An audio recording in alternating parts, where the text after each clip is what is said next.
Alhamdulillah alladzi bi ni'matihi tatimmus shalihat. Asyhadu an la ilaha illallah wahdahu la syarika lah wa asyhadu anna Muhammadan abduhu wa rasuluh. Allahumma shalli wa sallim wa barik wa an'im ala sayyidina Muhammadin wa ala alihi wa sahbihi ajmain. Ya ayyuhalladzina amanu taqullaha haqqa tuqatih wa la tamutunna illa wa antum muslimun. Rabbana taqabbal minna innaka antas samiul alim wa tub alaina innaka antat tawwabur rahim. Amma ba'd, saudaraku yang dirahmati Allah, mukminin mukminat, para pemuda yang dirahmati Allah SWT. Alhamdulillah kita berkumpul di masjid yang sangat bersejarah dalam perjalanan dakwah di Indonesia. Kalau dakwah itu meredup bukan salah masjidnya, karena dari dulu masjidnya begini ini, tidak ada yang berubah. Yang berubah adalah kita. Alhamdulillah kita sudah diberikan banyak sekali mutiara oleh Ustadz Maman. Ini saudara saya, teman seperjuangan saya. Sejak kami dulu bercengkrama bersama di Kota Suci dulu. Dan insya Allah di Bandung beliaulah yang akan menjadi pakar sejarahnya di sini. Saya cuma menemani saja. Saya hanya mendampingi, duduk samping beliau sekali-kali aja, nanti beliau yang akan memandu kebesaran Jawa Barat ini dengan mengenali kembali akarnya. Karena seperti kita sering sampaikan bahwa bahkan para pemikir juga sering bicara, kalau bangsa itu tanpa akar ya seperti pohon tanpa akar, Pak. Susah, pohon tanpa akar bagaimana dia mau bisa hidup, bagaimana dia mau bisa besar. Dan pohon kan juga ditentukan seberapa kuat akarnya. Akarnya pohon yang kecil apa Ustaz? Kita melihat pohon yang merambat itu akan berbeda dengan pohon mangga umpamanya, dan berbeda dengan pohon yang usianya ratusan tahun. Pasti sangat berbeda, Pak. Di antara perbedaannya pasti di antaranya akar. Pasti akar di antaranya. Karena itulah maka sekuat apa kita memahami, menggali akar, kejelasan akar bangsa ini, maka sekuat itu kita akan besar. Karenanya kalau kita tidak pernah mengenalinya, nah itu masalah besar. Saya tidak tahu di antara antum yang tinggal di Bandung ini seberapa yang paham tentang sejarah Pasundan, sejarah Bandung ini, sejarah Islam yang pernah hadir besar di negeri ini. Ya, saya berbincang dengan salah seorang dai senior sekali di negeri ini, dan beliau mengatakan ke saya, karena saya bertanya, kalau ketemu beliau saya suka bertanya tentang peta Indonesia, karena beliau sejak dahulu menebarkan kebaikan di negeri ini dan sangat paham peta Indonesia yang tidak pernah berubah, selalu gitu karakter sebuah negeri. Dan beliau katakan, saya cuma sebutkan satu saja dari peta yang beliau sampaikan, Pulau Jawa dipetakan, Sumatera dipetakan, begitu seterusnya. Sehingga mudah kita untuk masuk dari mana gitu. Atau kalau kita mau bicara, mana yang mau dimulai duluan. Kan begitu. Kalau sebelum saya cerita peta, antum kalau ada daun di depan ada daun itu akan bisa kita bakar nyala, berenergi nyala, kalau daunnya sudah kering, Pak. Ini yang hukum alami ya. Apakah daun basah masih hijau bisa dibakar? Jawabannya bisa, tapi nanti.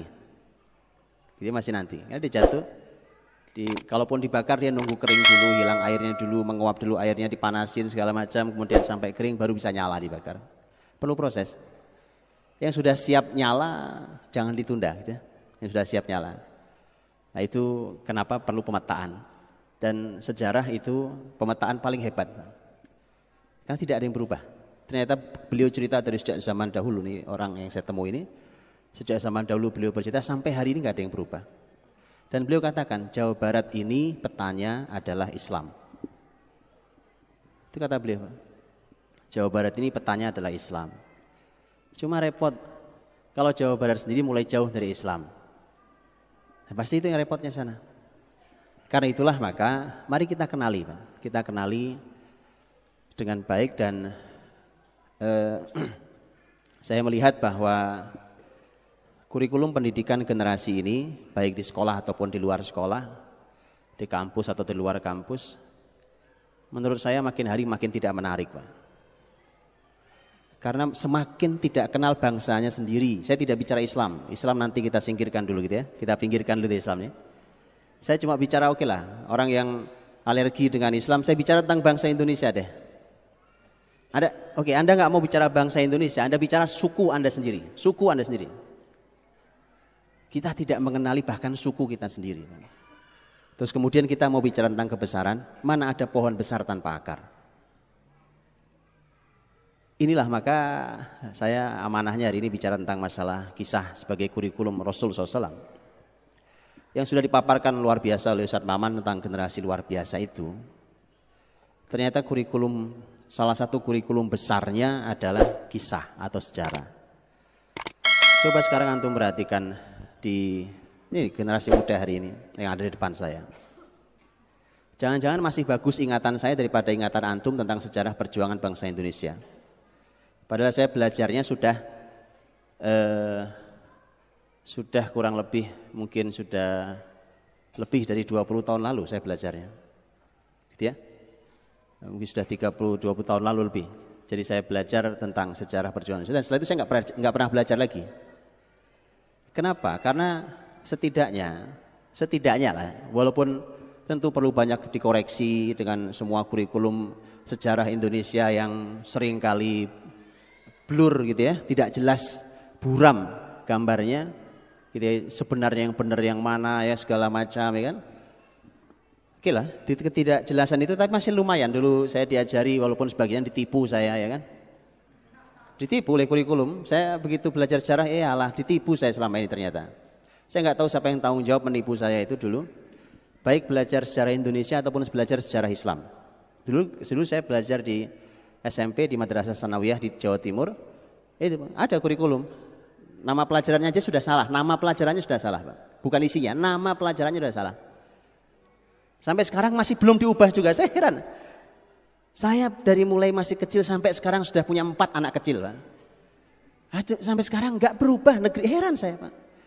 Saya juga nggak tahu kemana bangsa ini. Orang pinter, para doktor, profesor melimpah ruah di negeri ini. Saya nggak ngerti, Pak. Wallah saya nggak ngerti. Nama pelajarannya salah. Sejarah kebudayaan Islam.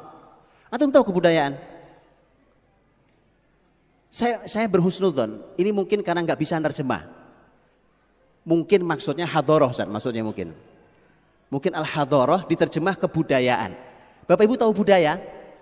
Sunda ini punya budaya, betul ya? Budaya itu kesepakatan kita, Pak.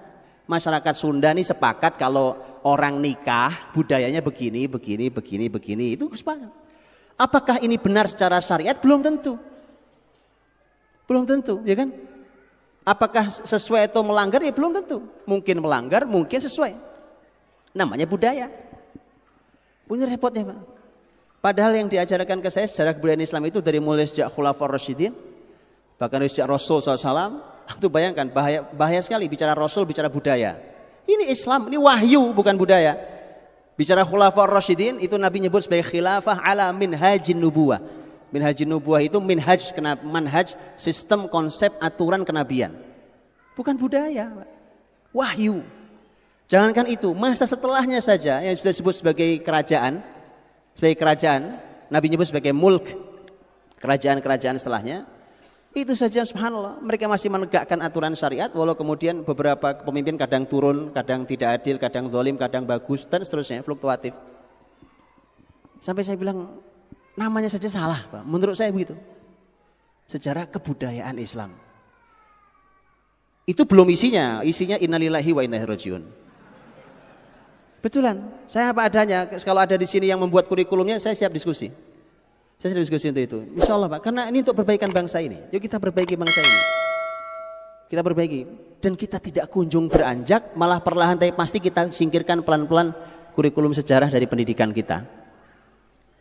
Saya tidak tahu sekarang apa pelajaran yang ada dulu di anak-anak sekarang ya kan.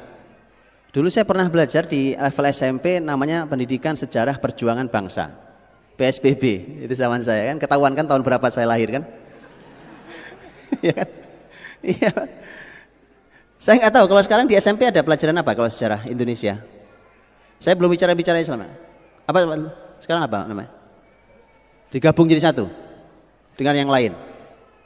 Itulah musibahnya, Pak.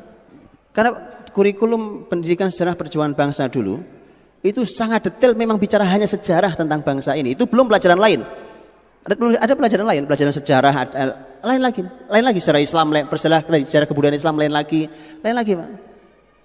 Setidaknya saya mengenali, oh begini toh ceritanya versi buku ini tentang sejarah bangsa ini. Kita nggak banyak kenal hari ini, nggak banyak kenal, Pak. Musibah besar, ya kan? Saya datang ke sebuah kabupaten yang dulunya adalah sebuah